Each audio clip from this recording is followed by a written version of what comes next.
દર્શક મિત્રો, ચોમાસાની શરૂઆત સાથે જ ગુજરાતમાં ફરી એકવાર જીવલેણ અને એક અત્યંત ઘાતક એવા ચાંદીપુરા વાયરસનો આતંક જોવા મળી રહ્યો છે.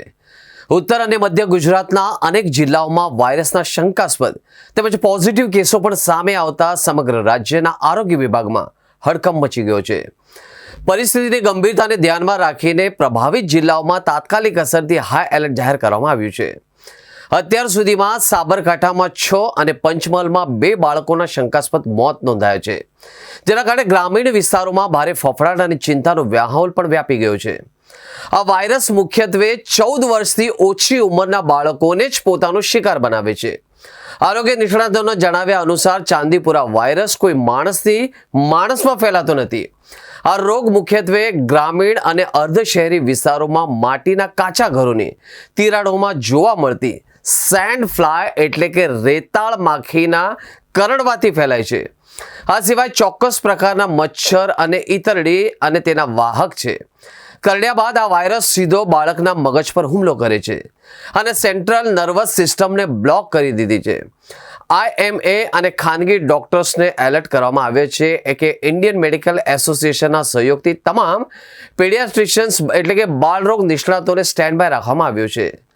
નાના ક્લિનિક્સને આદેશ અપાયા છે કે શંકાસ્પદ કેસ જણાય તો સમય બગાડ્યા વિના જ બાળકને ઓક્સિજન અને વેન્ટિલેટરની સુવિધાવાળી મોટી હોસ્પિટલમાં રિફર કરવું.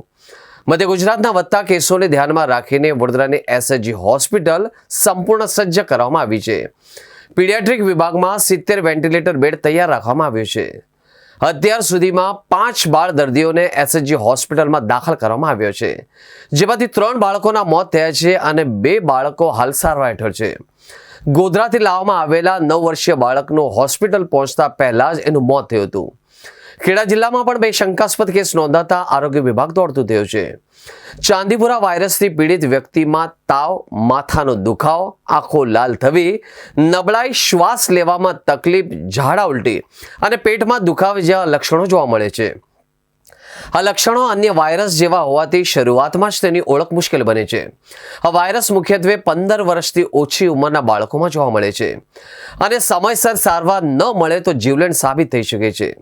આ વાયરસ સેન્ડ ફ્લાયથી ફેલાતો રોગ છે. સર્વેલન્સ દરમિયાન 450થી વધુ સેન્ડ ફ્લાય માખીઓ પકડવામાં આવી છે, જેને લઈને તકેદારીના ભાગરૂપે રાજ્ય સરકાર અને આરોગ્ય વિભાગ સમગ્ર સ્થિતિ પર સતત નજર રાખી રહી છે. શંકાસ્પદ કેસોના સેમ્પલની તપાસ, સારવારની સુવિધા અને નિવારક પગલાં વધુ સઘન બનાવવામાં આવી રહ્યું છે, જેથી વાયરસને ફેલાવો અટકાવી શકાય છે. વાયરસની ચિંતા વચ્ચે ગાંધીનગરના 9 જેટલા ગામોમાં દવાઓનો છંટકાવ કરવામાં આવ્યો છે, જ્યારે સાબરકાંઠામાં આરોગ્ય ટીમની અસરગ્રસ્ત વિસ્તારમાં 46 ઘરોમાં ડસ્ટિંગ કામગીરી હાથ ધરવામાં આવી છે.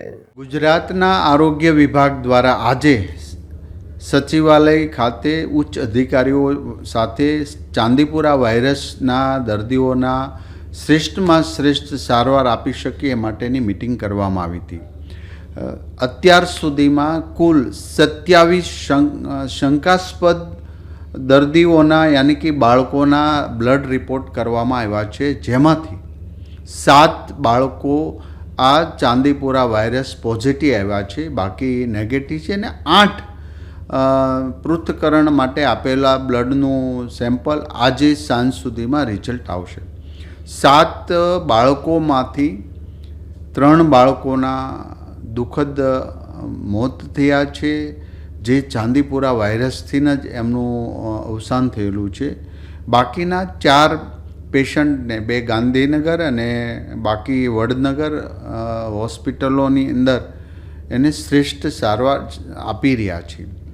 હવે પછી અને પહેલાં ક્યારે પણ માખી ન હોય અને જે વિસ્તારમાં પેશન્ટ મળ્યું છે એ વિસ્તારમાં તો અમારી ટીમ દરેક ક્ષેત્રે પર એમનું દવા છંટકાવથી લઈ અને બધું જ જે આગોતરું આયોજન હોય કરી દેવામાં આવ્યું છે.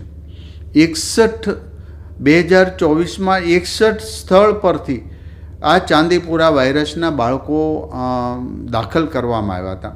એ 61 સ્થળ પર પણ ટીમ જઈ દવાનો છંટકાવ અને જાગૃતતા કરવામાં આવી.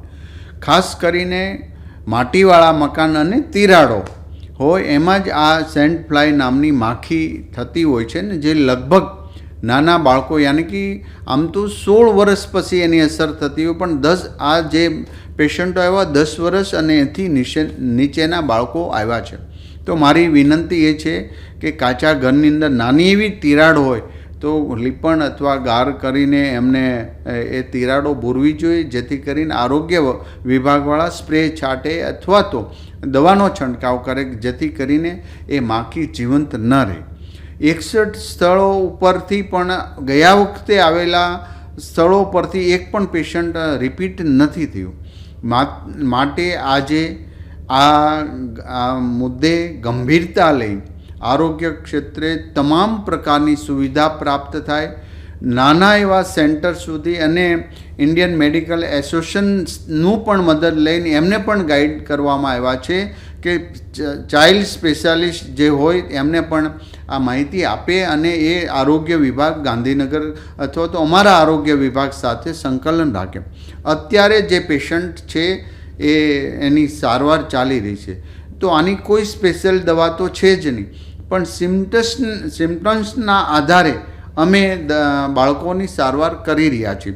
માટે આ કોઈ ગભરાવાની જરૂર નથી. સાવચેતીના ભાગરૂપે આપણે તુરંત જ દવાખાને દવા લઈએ, અને એમના એ માખી કરડવાથી જ આ વાયરસ, ચાંદીપુરા વાયરસ થતો હોય છે. તો આ સાવચેતીથી આપણે ચાલીશું તો ચોક્કસ પ્રકારે એક પણ બાળકને કે આ ચેપ લાગ્યો હોય તો એમને કોઈ પણ પ્રકારની નુકસાન નહીં થાય. આજ સાંજ સુધીમાં બીજા 8 રિપોર્ટ આવે અને ત્યાં સુધીમાં આપણે જે 4 બાળકોનો સારવાર આપી રહ્યા છે એ સારવાર અદ્યતન સારવાર મળી રહી છે. નાના સેન્ટરો અને નાના ક્લિનિક ચલાવતા ડૉક્ટરોને પણ સૂચના આપવામાં આવી છે, ક્યાંય પણ આ પ્રકારનું બાળક આવે તો એમને તુરંત જ મોટી હોસ્પિટલ, વેન્ટિલેટર્સ ઉપલબ્ધ હોસ્પિટલમાં એમને દાખલ કરવા, જેથી કરીને ઓક્સિજન વગેરે ઘટે તો અમને આપી શકાય. તો અત્યારના સ્થિતિએ 7 બાળકોને એની અસર છે, એમાં 3ના કરુણ મોત થયા છે, બાકી 4ની અમે ટ્રીટમેન્ટ આપી રહ્યા છીએ. આવનારા સમયમાં હજી જ્યાં જ્યાં જરૂર પડે ત્યાં અમારી ટીમ સજ્જ છે. કોઈપણ ક્ષેત્રને પહોંચી વળવા માટે દવા છંટકાવ માટેનો બધો જ પુરવઠો દરેક અમારા સેન્ટર પર ઉપલબ્ધ છે. જ્યાં જરૂર પડે ત્યાં એ દવા પહોંચી જશે, છંટકાવ પણ પહોંચી જશે, જેથી કરીને આ માખી કરડવાથી અન્ય બાળકને ચાંદીપુરા વાયરસ ન થાય. ચાંદીપુરા વાયરસ જેના મોસ્ટલી દર્દીઓ પંચમહાલ, દાહોદ જિલ્લામાંથી આવી રહ્યા છે. એસએસજી હોસ્પિટલ ખાતે અત્યાર સુધીમાં કુલ 5 દર્દીઓ આવેલા, જે પૈકી 2 દર્દીઓના રિપોર્ટ પોઝિટિવ હતા અને 3 દર્દીઓના રિપોર્ટ જે વેઇટિંગમાં છે. કેટલા મૃત્યુ થયા છે અત્યારે બાળક? હાલમાં એસએસજી હોસ્પિટલ ખાતે એક શંકાસ્પદ અને એક કન્ફર્મ દર્દીનું મૃત્યુ થયેલ છે, જ્યારે એક દર્દીને ઘરે રજા આપ્યા બાદ ઘરે મરણ થયેલ છે. કેટલી તૈયારી આપણી? એસએસજી હોસ્પિટલનો બાળરોગ વિભાગ આ માટે સંપૂર્ણ સજ્જ છે. અહીંયા પૂરતી સંખ્યામાં અમારા બાળરોગ નિષ્ણાત ઉપલબ્ધ છે, રેસિડેન્ટ ડોક્ટર્સ ઉપલબ્ધ છે, મેડિકલ ઓફિસર્સ ઉપલબ્ધ છે, પેરામેડિકલ સ્ટાફ પણ જરૂરી સંખ્યામાં ઉપલબ્ધ છે. લક્ષણો શું છે આના? ચાંદીપુરા વાયરસના જનરલી લક્ષણોમાં દર્દીને સખત તાવની કમ્પ્લેન રહેતી હોય છે, ઝાડા ઉલટીની કમ્પ્લેન રહેતી હોય છે, વધુ સિરિયસ કેસમાં યાદશક્તિની ફેરફાર થવો તેમજ બેભાન થવા સુધીની દર્દીની કમ્પ્લેન હોય છે. માતા પિતાએ શું ધ્યાન રાખવાનું છે? માતા પિતાને એટલું જ કહીશ કે સ્વચ્છતા જાળવે, માખીનો ઉપદ્રવ ઘટાડે, અને આવા કંઈ પણ લક્ષણ જણાય તો નજીકના આરોગ્ય કેન્દ્રનો તરત સંપર્ક. અત્યારે જે ચાંદીપુરા વાયરસના જે કેસ જોવા મળે છે એ મોસ્ટલી 9 મહિનાથી લઈને 14 વર્ષ સુધીના બાળકોમાં જોવા મળી રહ્યા છે. એમાં તો સૌથી વધારે તો આપણને સિમ્ટમ્સ કહીએ તો એમાં સૌથી વધારે તાવ છે, પછી વોમિટિંગ થવી, વીકનેસ આવવી, બાળક ઢીલું પડી જવું, અને વધારે પડતા સિવિયર કેસમાં ખેંચ આવવી, અને ARDS એટલે કે શ્વાસમાં તકલીફ પડવી, અને વધારે પડતા કેસમાં, ગંભીર કેસમાં બાળક વેન્ટિલેટર પર પણ જવાની શક્યતા હોય છે. કેટલી તકેદારીઓ રાખવી જરૂરી છે? સૌથી પહેલાં તો આપણે સ્વચ્છતા જાળવવી જોઈએ. જે મચ્છરનો ઉપદ્રવ છે એ આપણે અટકાવવો જોઈએ, કેમ કે મચ્છર અને માખીથી આ રોગ ફેલાય છે. એટલે ફૂલ બાયના કપડાં પહેરાવવા જોઈએ. આપણે જે સૂતી વખતે છે મોસ્કીટો નેટનો વપરાશ કરવો જોઈએ, કાં તો ઓડોમોસ જે મોસ્કીટો રિપેલન્ટ હોય છે એનો યુઝ કરવો જોઈએ. ખાસ કરીને સ્વચ્છતા જાળવીએ તો આમાં આપણે ખાસ એવી સફળતા મેળવી શકીએ એમ છે. અને